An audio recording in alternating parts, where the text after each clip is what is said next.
1 सितंबर 2022। परमात्मा शिक्षाएं बाबा हम बच्चों के कल्याण हेतु समझाने दे रहे। एकाग्रता से सुनेंगे और आत्मसात कर लेंगे। बाबा कहते हैं, कोई झूठ क्यों बोलता है? भय के कारण ही तो इंसान झूठ बोलता है, और वो पहले तो भय से बोलता है, फिर आदत पड़ जाती है, फिर वो रूटीन में झूठ बोलता है। उसे पता नहीं चलता कि मैंने झूठ बोल दिया। ये संस्कारों का बहुत भारी खेल है। जब हमारे ये संस्कार नेचर बन जाते हैं ना, तो हम उसे यूज़ करते चले जाते हैं और इन संस्कारों की दीवार जो है वो मोटी करते चले जाते हैं। तो अभी तक हम इन संस्कारों को सोए हुए यूज़ कर रहे थे, परंतु अब अगर हम इन्हें ख़त्म करना चाहते हैं तो हमें जागना पड़ेगा, क्योंकि जितना हम जागेंगे अर्थात जागृत होते जाएंगे, अपनी हर सोच, हर बोल, हर कर्म के प्रति, तो उतने ही ये संस्कार खत्म हो जाएंगे। नहीं तो हमें यह पता नहीं चलेगा कि मैं गलत कर रहा हूँ, और जब दूसरा कोई करेगा तब पता चलेगा, परंतु जब हम खुद करेंगे तब पता ही नहीं चलेगा। बाबा कहते हैं, निश्चय जो है वो दिल से होता है, संयम जो है ये दिमाग की उपज है। इसलिए ही कहा जाता है कि निश्चय बुद्धि विजयंती, संयम बुद्धि विष्यंती, क्योंकि निश्चय हम कर ही दिल अर्थात अपनी दिव्य बुद्धि से कर सकते हैं। जो निश्चय दिमाग से करता है अर्थात वो होता है ऊपरी ऊपरी निश्चय।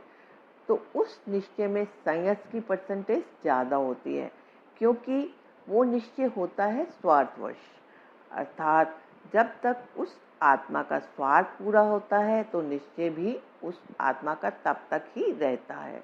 जहाँ स्वार्थ पूरा नहीं हुआ वहाँ फिर संयम आ जाता है। और जो दिल वाला निश्चय होता है उसमें मैं और मेरापन नहीं होता। वहाँ काम करते हैं हमारे भाव और हमारी भावनाएं, वहाँ पर बुद्धि नहीं काम करती।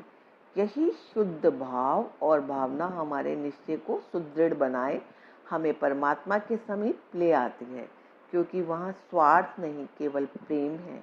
और प्रेम ही वो एकमात्र डोर है कि जिसमें हम परमात्मा के दिल तक पहुँच सकते हैं।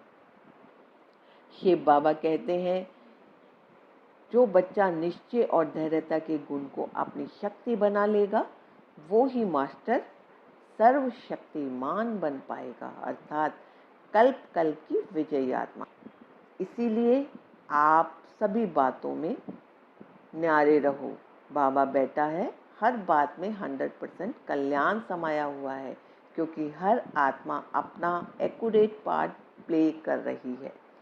ड्रामा का अंत अर्थात क्लाइमेक्स पीरियड चल रहा है, जिसमें हर आत्मा के छिपे हुए संस्कार स्वभाव सामने आप विदाई ले रहे हैं। आप अपनी शुभ भावना, शुभ कामना सभी आत्माओं के लिए बनाए रखो, जिससे सभी का कल्याण हो। यही बाप समान बच्चों का कर्तव्य है।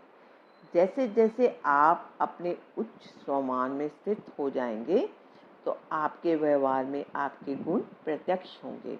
यदि आप परमात्मा बाप की याद में रहकर और साथ ही अपने उच्च सम्मान में स्थित हो, किसी भी आत्मा को प्यार भरी समझाने देंगे, तो चाहे वो उसी समय माने या ना माने, पर अंदर तक उसे वो बात टच होगी। फिर धीरे धीरे वह स्वयं ही बदल जाएगा।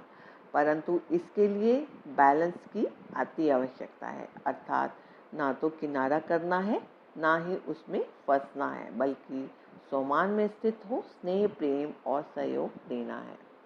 बाबा कहते हैं, हमें यह स्मृति रहनी चाहिए कि मेरे मन की स्थिति स्टेबल स्टेट ऑफ माइंड से ही परिस्थिति खत्म होगी, और जितनी मेरी स्वस्थिति पावरफुल होगी, उतना ही उसका प्रभाव दूर दूर तक जाएगा। समझा? ओम शांति। शुक्रिया बाबा, शुक्रिया।